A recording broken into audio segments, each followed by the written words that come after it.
تو میرے عزیز جب سب سے بڑھ کر وہ دیتا ہے، سب سے زیادہ نوازتا ہے، سب سے زیادہ پیار کرتا ہے، تو پھر وہ فرماتا ہے یا ایھا الذین آمنوا اذکروا اللہ ذکرا کثیرا، اے ایمان والو اپنے رب کا کثرت کے ساتھ ذکر کرو۔ آپ دیکھیں نا حضور مہینوں مہینوں جا کے غار حرا میں بیٹھتے، کیا وہاں تبلیغ کرتے تھے؟ کوئی کتاب لکھتے تھے؟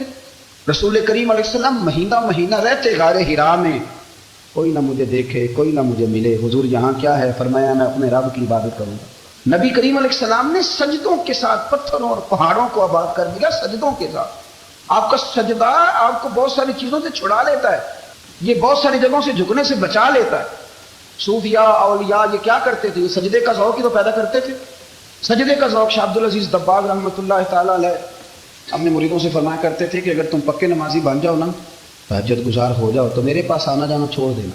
اور اس کی حضور کیوں؟ فرمایا میں تمہارے اور رب رسول کے راستے میں رکاوٹ نہیں بننا چاہتا، اور میرا مقصود ہے تمہیں وہاں تک پہنچانا۔ جب پہنچ گئے تو پھر میری ضرورت ختم ہو گئی۔ ہاں کبھی وسوسہ آئے، شک پیدا ہو، تکلیف ہو تو آنا، ورنہ میں نہیں چاہتا کہ میں رکاوٹ بنا رہوں۔ تم اللہ اللہ کرو، اس مالک کو راضی کرو۔ میرے رسول پاک علیہ وسلم نے فرمایا بندہ اللہ کے سب سے قریب اس وقت ہوتا ہے جب وہ سجدے کی حالت میں ہوتا ہے۔ کس کے قریب ہوتا ہے؟ اللہ کے سب سے قریب ہوتا ہے، وہ بڑا نیڑے ہے رب کے، بڑا قریب ہے، اس لیے کہ وہ حالت ہے سجدہ۔ وہ جب سجدے کرتا ہے نا، اس کی بارگاہ میں جب جھک جاتا ہے، آپ ذرا سجدے کی کیفیت دیکھیں نا، زبان بھی یہاں ہے، آنکھ بھی یہاں ہے، کان بھی، عقل بھی ساری، اس نے سارا کچھ رکھ دیا سجدے۔ آپ وہ کبھی پیچھے جائیں تو دیہاتوں میں کہا جاتا تھا ناک سے لکیریں نکالو، بہت بڑی سزا ہوتی تھی نا، ناک سے لکیریں نکالو، بڑی سزا ہوتی تھی۔ تو اس نے کہا مالک مجھے کسی نے کہا نہیں، پر دیکھنا میں نے رکھ دی ساری عقل سجدے میں، اور رکھ کے کہا کیا؟ سبحان ربی یا اللہ، اللہ میں پست ہوں تو اعلیٰ، اللہ تو میرا رب ہے اور تو سب سے اعلیٰ اتنا۔ اور فرمایا جب یہ اس کیفیت میں ہوتا ہے تو پھر یہ اپنے رب کے قریب ہوتا ہے۔ کثرت عبادت، نوافل، جو نبی پاک صلی اللہ تعالیٰ علیہ وسلم نے پہلا کلمہ شریف کے بارے میں فرمایا کہ یہ سب سے افضل کلمہ، اور سب سے افضل دعا کے بارے میں فرمایا کہ الحمدللہ کہنا سب سے افضل دعا ہے۔ تو یہ اذکار کے جو فضائل حضور نے بیان کیے، تو کیا معاذ اللہ ہم ان کو ضائع کریں گے؟ ان باتوں یہ ایک عام آدمی کی بات تو ضائع کی نہیں جا سکتی، تو رسول کریم صلی اللہ علیہ وسلم کی بات کو کیا ضائع کیا جائے؟ ہمارے ہاں عمرے کی قرآن اندازی محفلوں پہ ہونے لگ گئی ہے، حالانکہ حدیث سے ثابت نہیں۔ میں دوستوں سے کہتا ہوں جائز ہے، کرنی چاہیے، عمرے کی قرآن اندازی جائز ہے، اور کسی حدیث میں نہیں آئی کہ قرآن اندازی کرو عمرہ کرو۔ حدیث میں قرآن اندازی یہ آئی ہے کہ نبی پاک علیہ السلام نے فرمایا تمہیں پتہ چل جائے نا پہلی صف کا ثواب کتنا ہے، تم قرآن اندازی کرو۔ عمرے کی قرآن اندازی کا تو پوسٹر چھپتا ہے، تو یہ والی قرآن اندازی کا بولی ہے، ہونی چاہیے کہ نہیں؟ حضور نے فرمایا تمہیں پتہ چلے کہ اس کا ثواب کتنا، تو تم قرآن اندازی کرو، تم قرآن ڈالو۔ جب آپ نماز پڑھ رہے ہوتے ہیں، جب آپ کا مصلی آباد ہوتا ہے، صلاح الدین ایوبی ایک بزرگ سے ملاقات ہو گئی، بیت المقدس پر قبضہ تھا عیسائیوں کا، تو صلاح الدین بڑے پریشان تھے۔ بابا جی کہنے لگے پتر کیا ہوا؟ کہنے لگے حضور پتہ چلا ہے دشمن کے 2 بحری بیڑے اسلحہ لے کے آ رہے، مسلمان پہلے ہی کمزور ہیں، اور اب اگر 2 بحری بیڑے اور آ گئے تو حضور مسئلہ بن جائے گا۔ تو میں پریشان ہوں کہ کس طرح یہ کم مسئلے والی ہماری فوج ہے کیسے مقابلہ کرے گی؟ تو بابا جی کہنے لگے پتر اس طرح کرنا، آج رات تو بھی دعا کرنا اور میں بھی کروں، تو بھی دعا کرنا، آپ ناراض نہ ہونا، ہم تو پیروں والے ہیں، ہم تو پیروں کے نوکر غلام ہیں، ہمارا تو گزارا ہی نہیں، ہمیں تو ملتا ہے سارا کچھ وہاں سے۔ پر میرا سوال یہ ہے کہ تعویذ لینے جاتے ہو، نفل کیوں نہیں پڑھتے؟ رات اللہ اللہ کیوں نہیں کرتے؟ یہ بھی تو ہمارے بزرگوں کا ہی طریقہ ہے، انہوں نے تو ہمیں سکھایا ہے۔ صلاح الدین ایوبی سے بزرگوں نے کہا کہ رات آج نا اللہ اللہ کرنا، تو میں تیرے لیے دعا کروں گا، تو بھی دعا کرنا۔ تو بندہ جب دکھی ہوتا ہے تو سجدہ کرتا ہے، تو پھر ہی تو مصلی بھیگ جاتا ہے، پھر ہی تو مزہ آتا ہے۔ سکھی بندہ تو کعبے جا کے نہیں روتا، دکھی تھے، تکلیف تھی، تو سر رکھا سجدے میں تو تڑپ گئے۔ اور وہ بابا جی کہتے ہیں میں مسجد آیا تو صلاح الدین چیخیں مار کے رو رہا تھا، اور کہہ رہا تھا مالک میں کوئی اپنی شان کے لیے تو نہیں نہ لڑ رہا، اللہ کو میں کوئی قبضوں کے لیے تو نہیں لڑ رہا، مالک تیرے لیے لڑ رہا ہوں، مجھے بے آبرو نہ کرنا، میری مدد فرمانا۔ کہتے ہیں میں آیا تھا کہ مسجد میں دعا کروں گا، پر صلاح الدین ایوبی کو روتے دیکھا تو میں لوٹ گیا۔ تو سویرے صلاح الدین ملے تو بڑے خوش تھے، میں نے کہا پتر کیا ہوا؟ کہنے لگے حضور وہ بحری بیڑے 2 آ رہے تھے نا اسلحہ لے کے، دونوں ڈوب گئے، پانی میں ڈوب گئے۔ تو بابا جی کہنے لگے صلاح الدین وہ پانی میں نہیں ڈوبے، وہ تیرے آنسوؤں میں ڈوب گئے، وہ غرق ہو گئے، وہ جو تو نے مصلی بات کیا تو وہ تیرے آنسوؤں میں ڈوب گئے، وہ غرق ہو گئے، وہ تباہ اتنے قیمتی تھے تیرے آنسو کے بہا لے گئے دشمن کے بحری بیڑوں کو۔ میرے بھائی ٹھیک ہو گیا، میرے عزیز سمجھنا اس بات کو ہمیشہ کے لیے، اور اس پر غور کرنے اچھے طریقے سے کہ میرے رسول کریم